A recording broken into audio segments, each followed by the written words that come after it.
Hello students, कैसे हैं आप लोग। आई होप कि सभी लोग अच्छे होंगे। और जो हम लोग कल प्रोनाउन पढ़ रहे थे उसमें टेक्निकल फॉल्ट हुआ, पता नहीं नेट कनेक्शन कैसे कट गया था। और पूरी जो वीडियो हमने सोचा था कि कम से कम मतलब कि रिफ्लेक्सिव एम्फेटिक या दो चार और आगे तक उसको पढ़ा जाए, लेकिन नहीं हो पाया, संभव नहीं हो पाया, इसलिए फिर वीडियो बनाना पड़ रहा है। तो आप आज हम लोग डिस्कशन करेंगे अपना रिफ्लेक्सिव प्रोनाउन। आप लोग बोर्ड पे देखिए, समझिए। देखिए, रिफ्लेक्सिव प्रोनाउन जो क्रम हमने लिखा है अपनी पहली वीडियो में, वो जरूरी नहीं कि उसी क्रम में आगे पीछे कोई भी हो सकता है।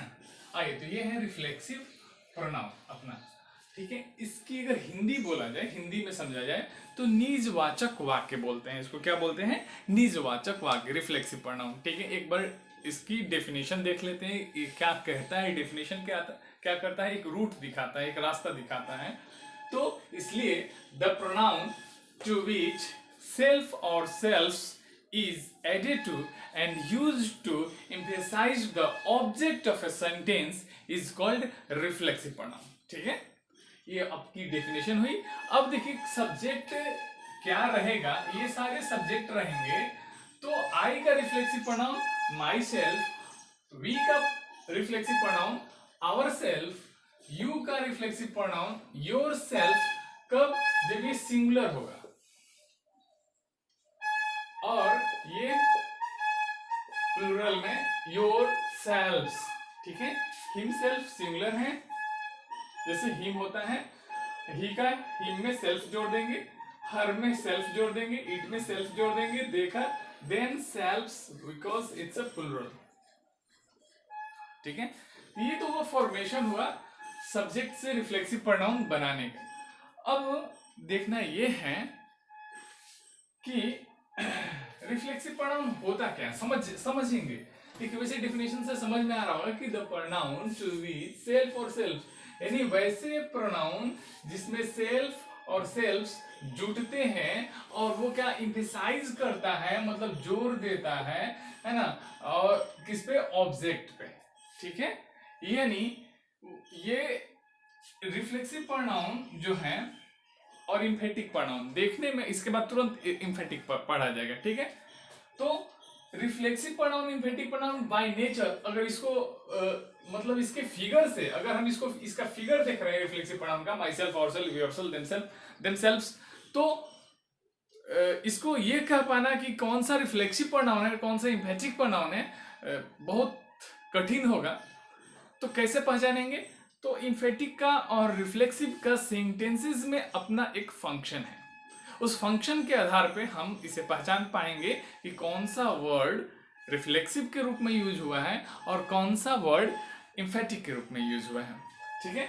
आप इसका स्क्रीनशॉट ले लीजिए, फिर आगे का मैं लिखता हूं, फिर बताता हूं, ठीक है।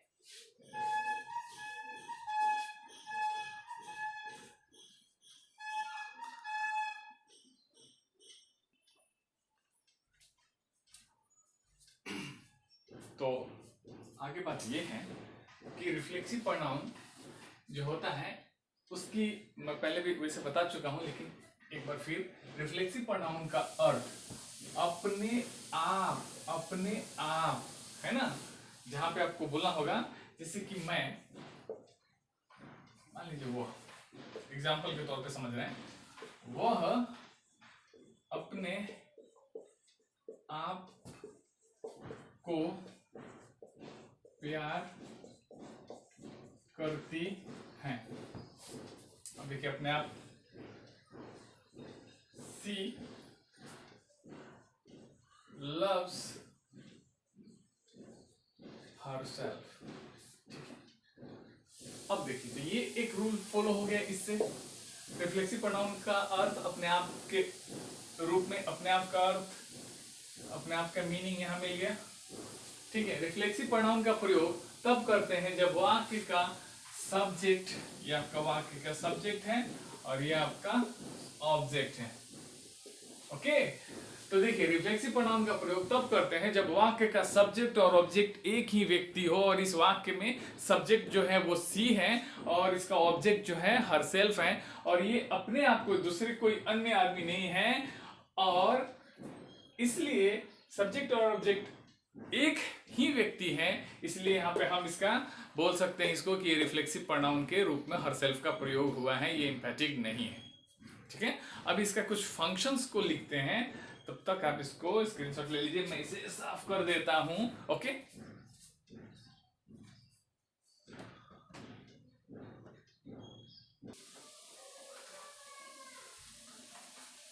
आइए, तो ये है फंक्शन ऑफ रिफ्लेक्सिव प्रोनाउन। ठीक है, फंक्शन ऑफ रिफ्लेक्सिव प्रोनाउन को समझते हैं।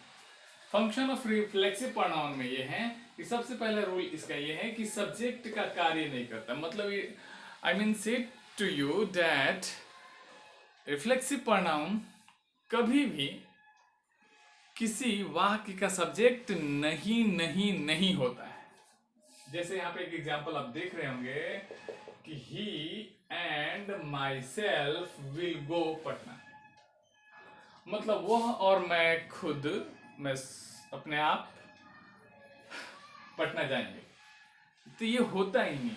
तो इसको आप याद कर ही लेना है कि कभी भी किसी भी सूरत में रिफ्लेक्सिव प्रोनाउन क्या करेगा, सब्जेक्ट का काम नहीं कर सकता है। यहाँ एरर है, यहाँ गलती है और ये एग्जाम्स में पूछ लिए जाते हैं।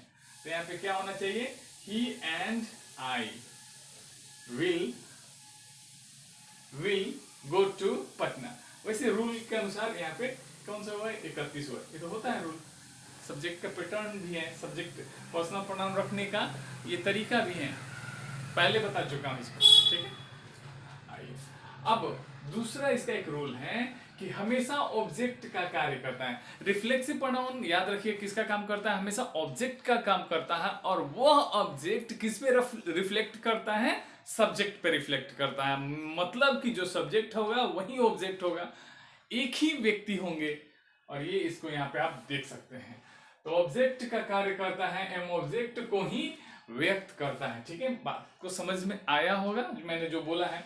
सी लव्स हरसेल्फ, पहले भी ये एग्जांपल दिया था लेकिन फिर एक बार, और वह स्वयं से प्रेम करती है। ठीक है, फुल स्टॉप। तो ये कौन सा प्रोनाउन है, ये ऑब्जेक्ट भी है और रिफ्लेक्सिव प्रोनाउन भी है। ठीक है, in the same you punished yourself, तो देखिए ये यहाँ सब्जेक्ट का काम कर रहा है, यहाँ ऑब्जेक्ट का काम कर रहा है। अगर प्रोनाउन की बात है तो ये रिफ्लेक्सिव प्रोनाउन है, आरपी। आपको बात समझ में आ गई होगी। फिर इसको मिटाइए, सॉरी हम मिटाते हैं और आप लिखिए।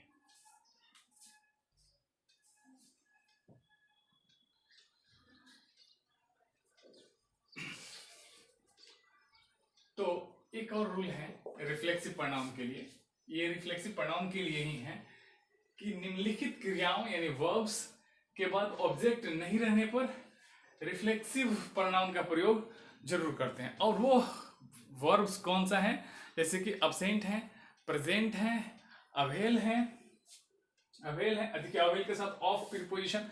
अगर आप कहीं क्लोज टेस्ट बना रहे हैं, अगर अवेल दिया है, प्रीपोजिशन भरना है तो एग्जैक्ट आंख बंद करके ऑफ भरिए। एंजॉय है, प्रोस्ट्रेट है, हर्ट है, सेक्रीफाइस है। देयर आर 7 वर्ड्स है, मेरे को लग रहा है 1 2 3 4 6 7, तो ये 7 ठो वर्ब्स हैं जिसे आप क्या करेंगे, ऑब्जेक्ट अगर उसके बाद नहीं रहता है तो रिफ्लेक्सिव प्रोनाउन का प्रयोग जरूर से जरूर करेंगे। एक सेंटेंस यहां देखते हैं, ही एब्सेंटेड, देखिए ये हो गया आपका सब्जेक्ट, ये हो गया आपका वर्ब, और यहाँ देखिए यहाँ तो प्रीपोजिशन हो गया। वर्ब के बाद तुरंत कोई शब्द एक होनी चाहिए जो इसका ऑब्जेक्ट होता है, ये अदर वर्ड में आ जाता, तो ऑब्जेक्ट नहीं है, इसका मतलब कि यहाँ गलती है। ठीक है, तो क्या करेंगे, इसको सुधारेंगे। यहाँ पे लिखेंगे he absented himself from the school yesterday, तब जाके ये सेंटेंस आपका यहाँ पे हिमसेल्फ देना अनिवार्य है, क्योंकि ये सब ये वो वर्ब है जिसके बाद रिफ्लेक्सिव प्रोनाउन दी जाती है, लेकिन कब, जब ऑब्जेक्ट नहीं हो, है ना। अगर ऑब्जेक्ट होता है, जैसे यहाँ पे देखिए, यहाँ पे क्या है, सी सेक्रीफाइस्ड हर लाइफ। अब देखिए हर लाइफ यहाँ पे है ऑब्जेक्ट है, तो यहाँ पे हर सेल्फ लिखने की जरूरत है ही नहीं, रिफ्लेक्सिव प्रोनाउन देने की जरूरत बिल्कुल नहीं है, ठीक है। फॉर यू यहाँ पे इसकी जरूरत नहीं है, यहाँ पे ऑब्जेक्ट है इसलिए नहीं देंगे, यहाँ पे ऑब्जेक्ट नहीं था इसलिए यहाँ पे हिमसेल्फ दिए, यहाँ पे ऑब्जेक्ट है इसलिए यहाँ पे हर सेल्फ नहीं दे रहे हैं। ये बात आपको समझ आ गई होगी। याद रखिए ये 7 वर्ब्स हैं ग्रामर में, जिसके बाद रिफ्लेक्सिव प्रोनाउन का प्रयोग जरूर से जरूर किया जाता है। एक कंडीशन है, लेकिन अब ऑब्जेक्ट रहेगा तो नहीं करते हैं, ठीक है। स्क्रीनशॉट लीजिए जल्दी से।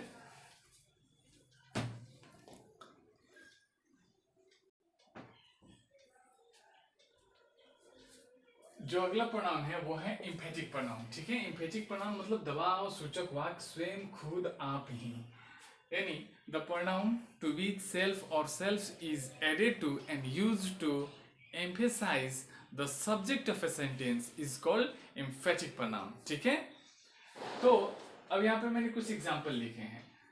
ये क्या करता है, जैसे कि मैं खुद, और एम्फेटिक प्रोनाउन दबाव सूचक, इसकी हिंदी हुई, किस अर्थ में यूज होता है, तो स्वयं के अर्थ में, खुद के अर्थ में, आप ही के अर्थ में, ठीक है। तो मैं खुद, स्वयं या आप ही अपना कार चलाता हूं। I by self drive my car. सकल सूरत से तो रिफ्लेक्सिव लग रहा होगा, लेकिन ये रिफ्लेक्सिव प्रोनाउन नहीं है, ये प्रोनाउन कौन सा है, एम्फेटिक है, ठीक है। अब देखिए ये है इसकी पहचान, एम्फेटिक प्रोनाउन कौन कौन सा है। जस्ट लाइक रिफ्लेक्सिव प्रोनाउन की ही तरह ये भी है, myself, ourself, yourself, himself, herself, itself and themselves। Emphatic pronoun का प्रयोग सब्जेक्ट के तुरंत बाद करते हैं, जैसे कि यहाँ आप देख रहे हैं, he himself cooks food, वह स्वयं या अपने आप ही खाना बनाते हैं। मैं स्वयं खुद या अपने आप ही चाय बनाऊंगा, इसको आप बनाकर देखिए खुद से।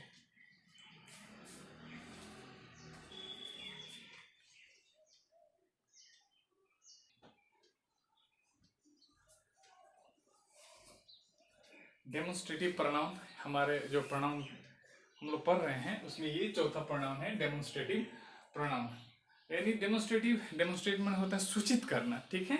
तो demonstrative the pronoun which is used two point out, क्या करना भाई, पॉइंट आउट करना अ नाउन, ठीक है, इज कॉल्ड डेमोन्स्ट्रेटिव प्रोनाउन। किसी नाउन को जो पॉइंट आउट करेगा उसे क्या बोलेंगे, डेमोन्स्ट्रेटिव प्रोनाउन बोलेंगे। दिस, दैट, दिस, दोज, ये है सारे डेमोन्स्ट्रेटिव प्रोनाउन, ठीक है। अब आइए दिस, यहाँ पे एक चीज समझते हैं, ये तो है आपका दिस, दैट, दिस, दोज, ये चारों के चारों डेमोन्स्ट्रेटिव प्रोनाउन हैं, ठीक है। एक चीज और सीख लेते हैं कि दिस, दैट के साथ हमेशा सिंगुलर नाउन और सिंगुलर वर्ब का प्रयोग करते हैं। यहीं पे आते हैं फिर दीज और दोज के साथ प्लुरल नाउन और प्लुरल वर्ब का प्रयोग करते हैं। और इसके एक एग्जाम्पल को देख लेते हैं, वह उसकी किताब है। तो कैसे बनाएंगे, देखिए वह यानी दिस, क्योंकि किताब कैसी है, एक है, सिंगुलर है, तो दिस इज हिज बुक। तो ये दिस किसको सूचित कर रहा है, बुक को सूचित कर रहा है, बुक से रिलेशन है, इसलिए ये क्या है, डेमोन्स्ट्रेटिव डीपी है, दीपिका पादुकोण नहीं, डेमोन्स्ट्रेटिव प्रोनाउन है, ठीक है। अब देखिए वे उनकी किताबें हैं, these are their books, okay. तो यहाँ पे जो दीज है ये किसको सूचित कर रहे हैं, बुक्स को, इसलिए ये दीज क्या हुआ भाई, फिर डीपी हो गया, डेमोन्स्ट्रेटिव प्रोनाउन हो गया। अब इसके बाद हम लोग अपना लिखेंगे डिस्ट्रीब्यूटिव प्रोनाउन, ठीक है। इसको स्क्रीनशॉट लीजिए।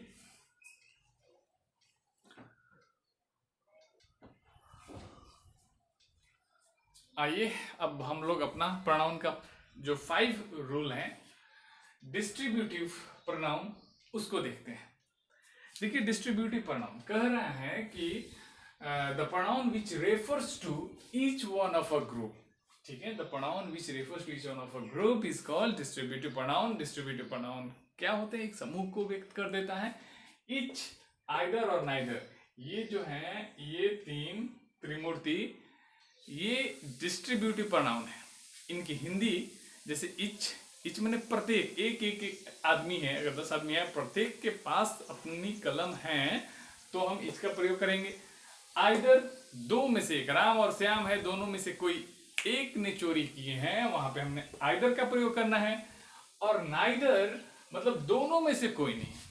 जैसे मान लीजिए 2 विद्यार्थी है मेरे यहाँ पढ़ने वाले, और हमने उनको बुलाया 4 बजे, अब दोनों में से कोई आया नहीं, तो क्या बोलेंगे? Neither of them. ठीक है। अभी देखिए नाइदर ऑफ देम बोले हैं, इसका भी एक रूल है। देखिए ईच, आइदर और नाइदर, यहाँ पे ऑफ, जब कोई चीज मतलब कोई शब्द ईच, आइदर, नाइदर के बाद अगर ऑफ हो तो हमेशा वो प्लूरल नाउन या plural pronoun, neither of them, इसीलिए तो बोला मैं। ठीक है, तो याद रखना होगा, ईच, आइदर, नाइदर के बाद अगर ऑफ हो तो नाउन या प्रोनाउन प्लूरल होता है, और वर्ब कैसा होगा? सिंगुलर वर्ब होगा। और केस भी आपका देखिए, एस केस मतलब सिंगुलर केस होगा। एग्जाम्पल के तौर पे देखिए, नाइदर ऑफ टू ऑप्शंस, यहाँ पे नाइदर आ गया, ऑफ सॉरी आइदर आ गया, ऑफ आ गया, तो ये ऑप्शंस जो आपके नाउन हैं ये प्लूरल है, और यहाँ पे वर और वाज में आपको सिलेक्ट करना है। तो वर डेफिनेटली नहीं होगा, वैसे जो नहीं पढ़े होंगे वो तो वर मार देंगे, लेकिन वर नहीं होगा, क्या होगा? वाज होगा, वाज करेक्ट होगा। नाइदर ऑफ टू गर्ल्स, ये सही है। नाइदर ऑफ के बाद जो नाउन होता है वो प्लूरल होता है, लेकिन वर्ब हमेशा सिंगुलर होता है, that's why we will use here has. ठीक है, आज इसी के साथ अपने क्लास को यहीं पे रोका जाता है, और अगला जो वीडियो या क्लास कहें आपको तुरंत मिलेगी, और नेक्स्ट जो भी रूल्स हैं उसको डील करना है। तब तक के लिए जय हिंद, जय भारत।